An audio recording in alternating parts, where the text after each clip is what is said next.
Dans cette vidéo, je t'explique comment la Grèce antique est née, a grandi et influence encore le monde aujourd'hui. Tu découvriras comment les Grecs construisaient des villes, menaient des guerres, philosophaient, et pourquoi leur héritage reste inoubliable. Il y a des milliers d'années, les premiers humains vivaient sur les îles et les montagnes de la Grèce. Ils chassaient, pêchaient, et construisaient des cabanes simples. Plus tard, ils ont appris à cultiver des céréales, et à élever des animaux. C'est ainsi que sont nés les premiers petits villages.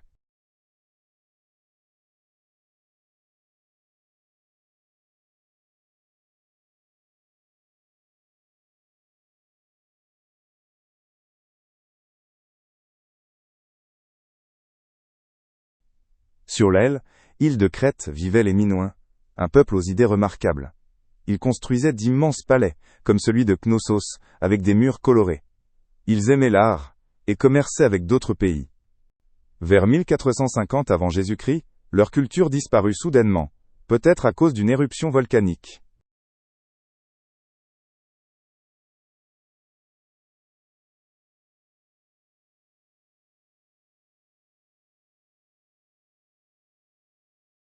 Les Mycéniens vivaient sur le continent et étaient de forts guerriers. Ils construisaient de puissants châteaux avec des murs épais, comme à Mycène. Ils écrivaient sur des tablettes d'argile et se battaient souvent avec leurs voisins. Vers 1200 avant Jésus-Christ, leur époque s'arrêta pour des raisons inconnues.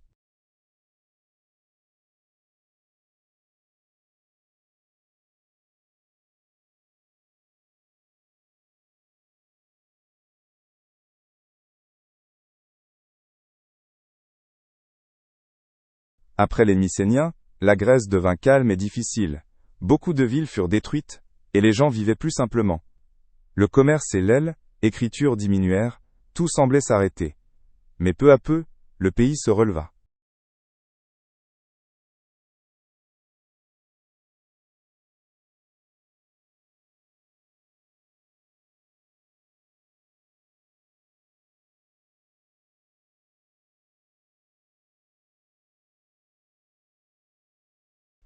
Les Grecs commencèrent à construire de petites villes appelées polis. Chaque polis était comme un pays avec ses propres règles. Athènes et Sparte devinrent les plus célèbres. Les habitants étaient très attachés à leur ville.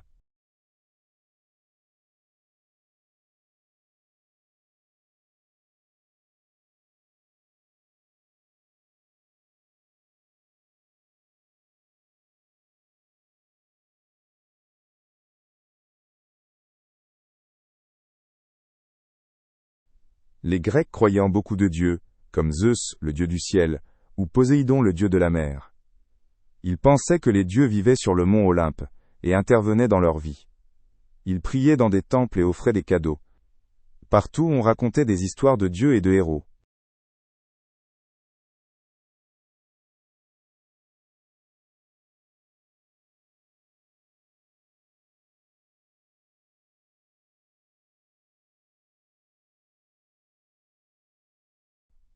Un poète nommé Homère écrivit deux histoires célèbres.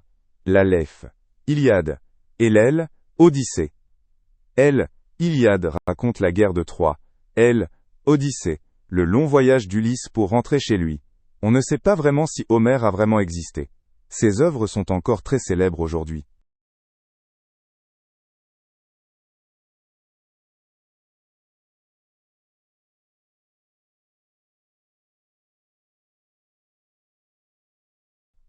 La guerre commença parce que Paris de Troie enleva la belle Hélène. Les Grecs assiégèrent Troie pendant 10 ans. À la fin, ils trompèrent les Troyens avec un énorme cheval en bois. On ne sait pas si cela est vraiment arrivé.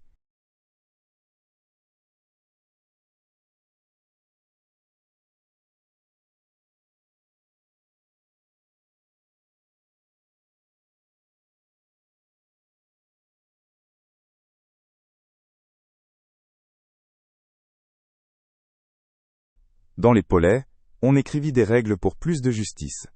À Athènes, un homme nommé Dracon fit des lois très sévères. Même les petites fautes étaient punies durement. Plus tard, Solon rendit les règles plus douces. C'est ainsi qu'est née l'idée de justice.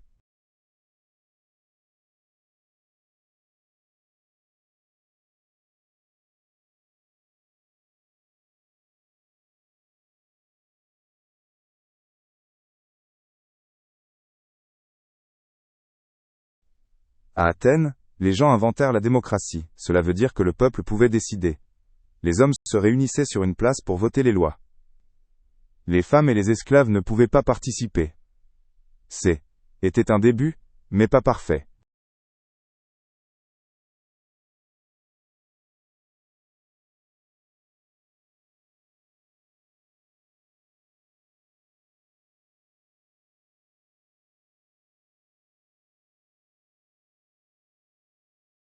Sparte était très différente d'Athènes.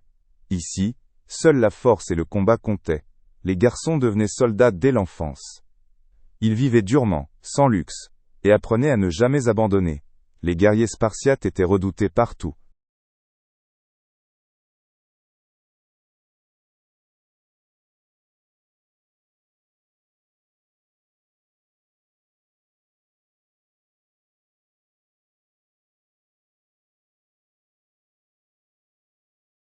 Les Perses, un peuple puissant de l'Est, voulaient conquérir la Grèce. En 490 avant Jésus-Christ, les Grecs les repoussèrent à Marathon. Un messager courut jusqu'à Athènes pour annoncer la victoire. C'est pourquoi on parle de course marathon. Ce fut une énorme victoire.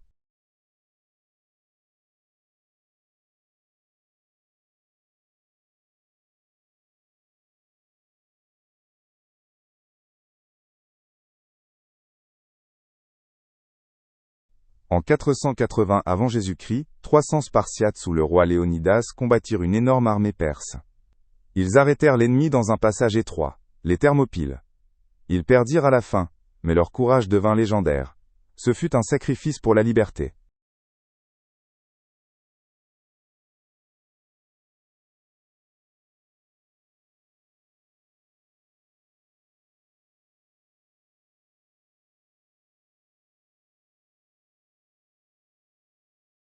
À la même époque, les Grecs trompèrent les Perses en mer. Athènes avait des bateaux rapides et attira les Perses dans un piège à Salamine. Les Perses perdirent beaucoup de navires et durent abandonner. La Grèce resta libre.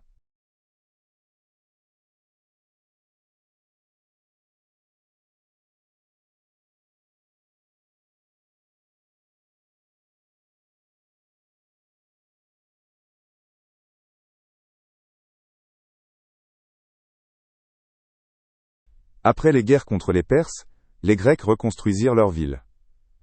Athènes devint plus belle que jamais, avec de magnifiques temples et statues. Les gens étaient fiers et se sentaient forts. Une époque d'idées et d'art commença.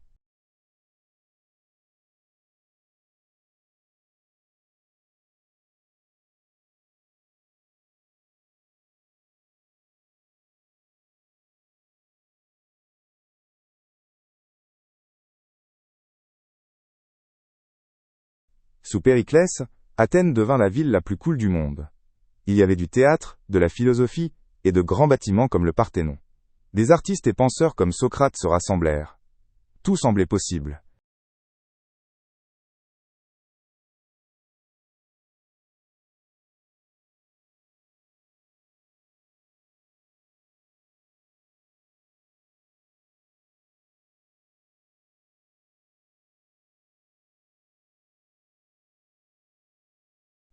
Des penseurs grecs comme Socrate, Platon et Aristote posaient de grandes questions. Ils voulaient savoir ce que signifiait la justice, l'amour ou la vie. Leurs idées furent écrites et nous influencent encore. Ils étaient comme les premiers scientifiques.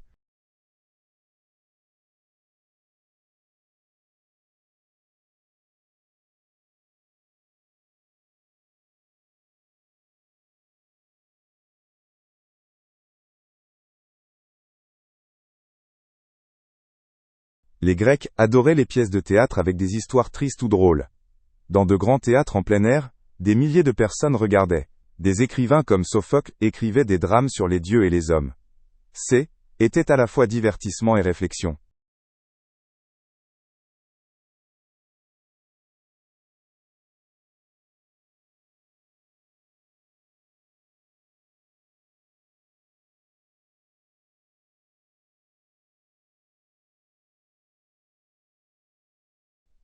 Athènes et Sparte se disputaient qui était le chef de la Grèce.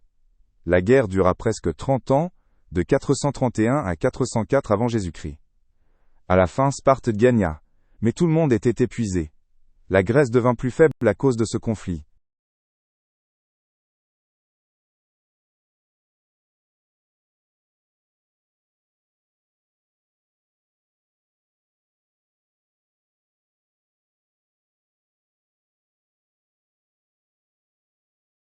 En 356 avant Jésus-Christ, Alexandre naquit en Macédoine. Son père était le roi Philippe, qui unifia la Grèce.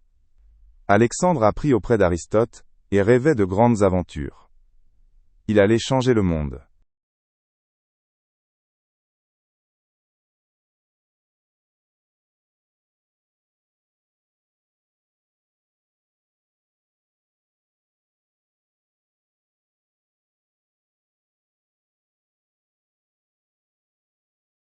Après la mort de son père, Alexandre devint roi, et partit à la conquête. Il battit les Perses, les Égyptiens, et même des pays jusqu'en Inde.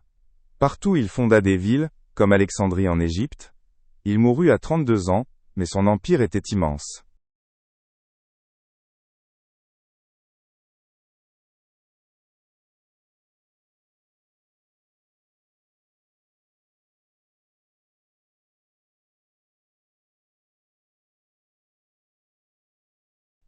Après la mort d'Alexandre, ses généraux partagèrent l'empire.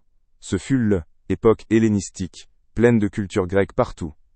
La science, l'art et le commerce prospérèrent. Mais la Grèce elle-même devint plus faible.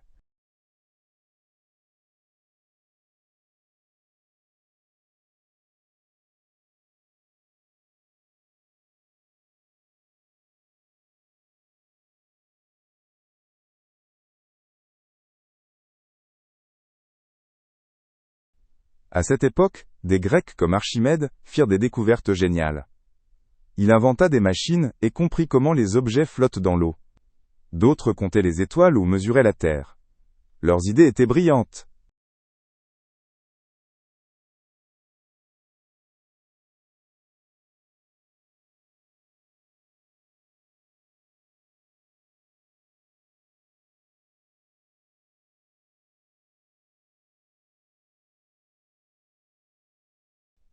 Les Romains, un peuple puissant d'Italie, regardaient la Grèce.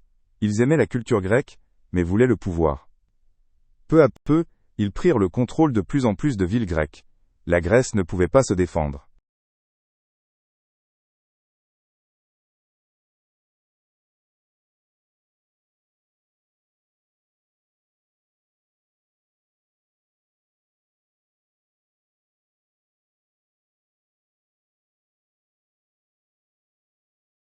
En 146 avant Jésus-Christ, les Romains détruisirent la ville de Corinthe pour faire peur.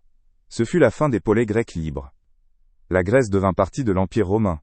Les Grecs perdirent leur indépendance.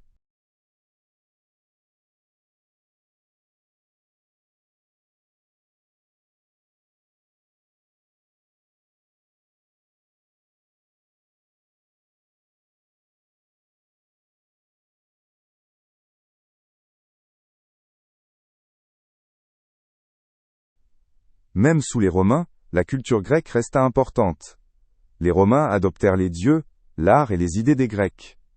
Les théâtres, temples et livres furent préservés. La Grèce a marqué le monde pour toujours.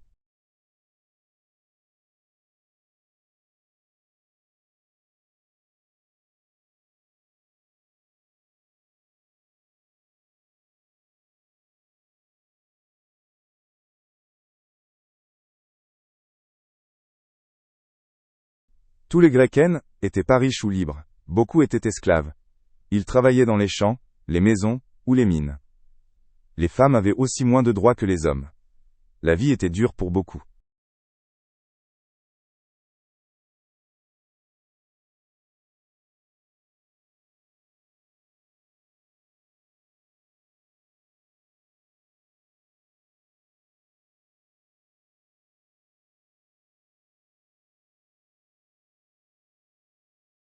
Les Grecs adoraient le sport et lancèrent les Jeux olympiques à Olympie.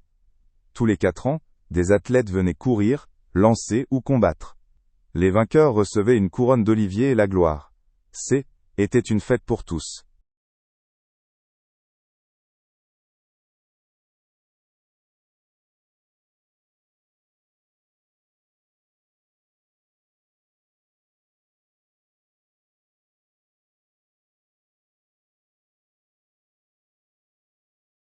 Les Grecs inventèrent un alphabet que nous utilisons encore aujourd'hui. Des mots comme démocratie ou philosophie viennent d'eux. Leur langue se répandit grâce à l'empire d'Alexandre. Elle a aidé à écrire des idées.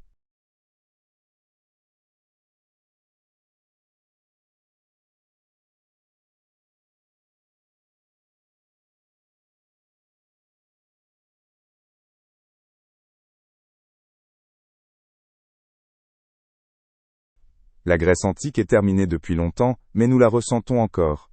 Notre politique, notre art et notre science y ont leurs racines. Les histoires de héros et de dieux vivent toujours. La Grèce a vraiment marqué le monde.